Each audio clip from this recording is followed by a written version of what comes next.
दोस्तों, नमस्ते, प्रणाम, जय श्री राम जी। आप सबके स्वागत करती हूँ दोस्तों अपना यूट्यूब चैनल में। मेरे प्यारे भाइयों बहनों सखियों सहेलियों दीदी माताओं को स्वागत है।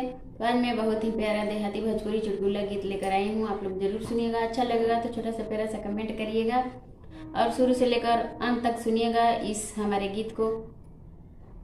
अच्छा लगेगा तो ज़रूर कमेंट कर दीजिएगा। गीत वीडियो को लाइक करिएगा, ज़्यादा से ज़्यादा शेयर करिएगा इस हमारे चुटकुला गीत को। बलमु हमर गजला की हो चुरावल, बलमु हमर गजला की हो चरावल। सास घरे हैले ना, ननद घरे हैले ना, सास घरे हैले ना, ननद घरे हैले ना। बलमु हमर गजला के हो चोरावल, बलमु हमर गजला के हो चोरावल।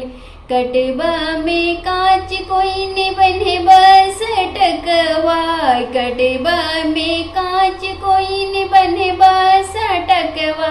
बलमु बेसी बुलावा देव सुधियाई, बलमु बेसी बुलावा देव सुधियाई, बलमु बेसी बुलावा देव सुधियाई। बलमु हमर गजला तू ही चोरैला, बलमु हमर गजला तू ही चोरैला। बलमु बेसी बोलाबा देव सुधियाई, बलमु बेसी बोलाबा देव सुधियाई।